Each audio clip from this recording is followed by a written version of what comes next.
Good morning, welcome to teens kitchen secrets.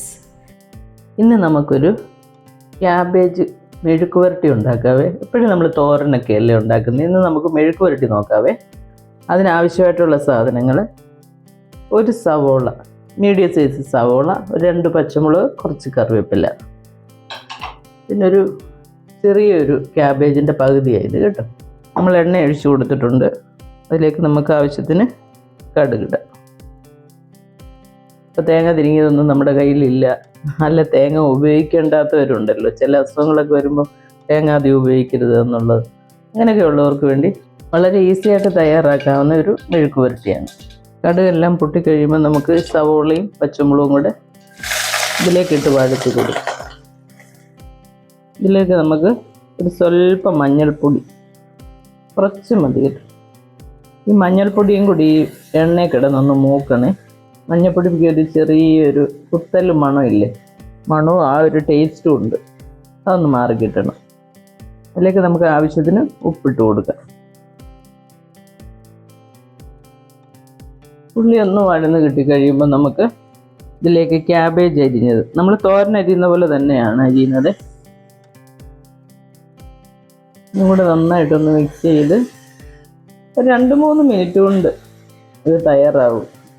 ഈ എണ്ണ കിടന്ന് തന്നെ ഇത് നന്നായിട്ടൊന്ന് വഴന്ന് കിട്ടണേ. ഇനി ഇത് നമുക്കൊന്ന് അടച്ചു വെക്കാം.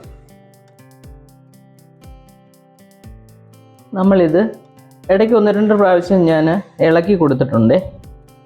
ഒരു 2 മിനിറ്റ് 3 മിനിറ്റിനകം നമ്മുടെ ഈ മെഴുക്ക് പുരട്ടി റെഡിയാവും. കണ്ടോ, ഇപ്പോൾ ഇത് കുക്കായിട്ടുണ്ട്. ചോറിൻ്റെ കൂടെ വളരെ നല്ല ഒരു കറിയാണിത്. സാമ്പാർ, പിന്നെ ചമ്മന്തി, അങ്ങനെയൊക്കെയുള്ള എല്ലാത്തിൻ്റെയും കൂടെ നന്നായിട്ട് ചേർന്ന് പോകുന്ന ഒരു മെഴുക്ക് പുരട്ടിയാണ്. വളരെ ഈസിയാണ്. നമുക്കിപ്പം പെട്ടെന്ന് എന്തെങ്കിലും ജോലിക്കൊക്കെ പോകുന്നവരോ അല്ലെങ്കിൽ പെട്ടെന്ന് തയ്യാറാക്കാൻ പറ്റുന്ന ഒരു മെഴുക്ക് പുരട്ടിയാണ്. നിങ്ങളെല്ലാവരും ഇത് ട്രൈ ചെയ്യണം. വളരെ ഈസിയാണ്. ചീര, ക്യാബേജ് ഇതൊക്കെ കുക്ക് ചെയ്യാൻ വളരെ എളുപ്പം. ഇതൊന്നും അരിഞ്ഞ് കിട്ടുന്ന ഒരു താമസമേ ഉള്ളൂ. ഇതൊക്കെ അങ്ങ് ഓവർ കുക്ക് ആകുകയും ചെയ്യരുത്. നമ്മൾ കടിക്കുമ്പോൾ ഒരു ചെറിയൊരു കടിക്കുന്ന ആ ഒരു സുഖം കിട്ടണം.